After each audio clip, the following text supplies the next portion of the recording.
Depression can be a debilitating, all-consuming experience. For many of us, seeking professional help to overcome our depression is much needed, since depression can be a scary experience to go through alone.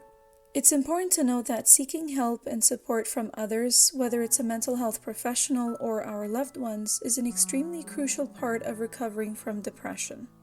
Additionally, there is also another powerful tool that we can utilize to help us beat depression, and that is our mindset.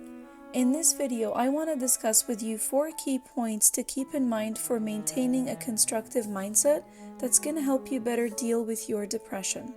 The first key point is to maintain self-compassion through your negative thoughts and feelings. Negative thoughts and feelings are an inevitable part of being human, so there's really no running away from them. When we're depressed, negative thinking and feeling are especially prominent, which is often an overwhelming experience. Now, as humans, we tend to not want to think or feel negatively, so we might get frustrated and impatient with ourselves when we can't fix our negativity. But this self-frustration leads us to become even more self-critical, which only serves to strengthen and increase our negativity. On the other hand, when we practice self-compassion, we learn to show up for ourselves and love ourselves through the good and the bad times. We learn to embrace who we are more holistically and can practice acceptance of ourselves more fully. Think of someone you love and care about who is going through a rough time.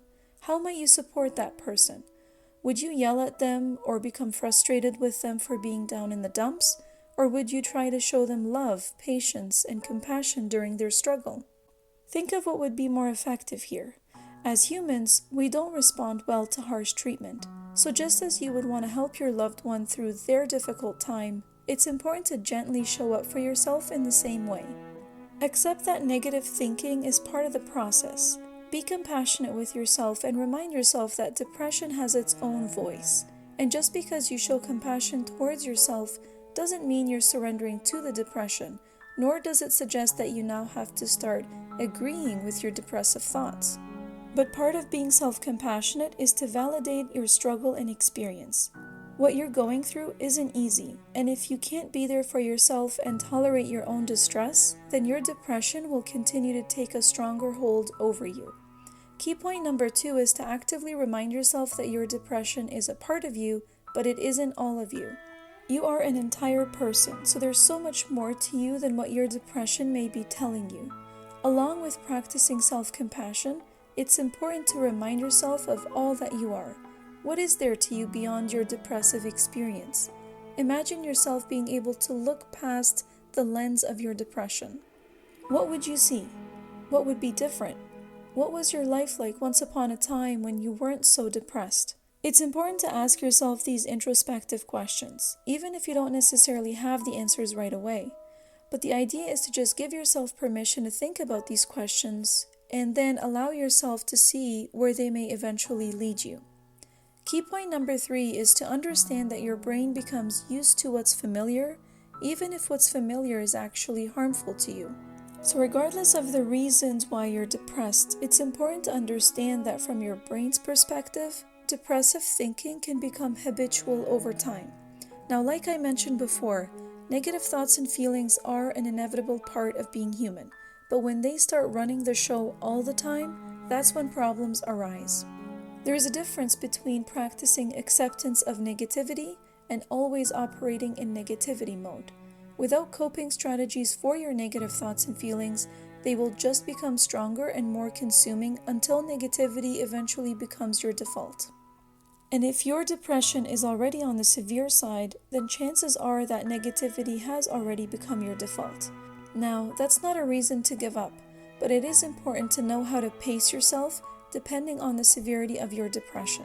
Which brings me to key point number 4, and that is to focus on gaining momentum. Rome was not built in a day, and you certainly cannot beat your depression overnight.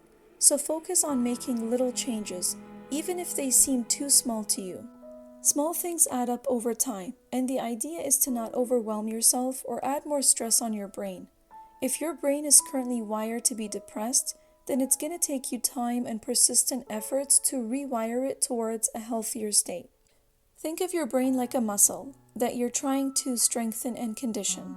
When you're trying to strengthen a muscle, you need to start off slow. focusing on lighter weights to avoid injuring or overwhelming the muscle. Similarly, it's important to pace yourself as you try to rewire your depressed brain and to learn to meet yourself where you're at. Doing so can help you see consistent, manageable improvements over time. It's also important to remember that progress is not linear, and going through low periods after doing well for a while doesn't necessarily imply that you've regressed, and it certainly doesn't imply that you're a failure. Ups and downs are a normal part of progress and healing.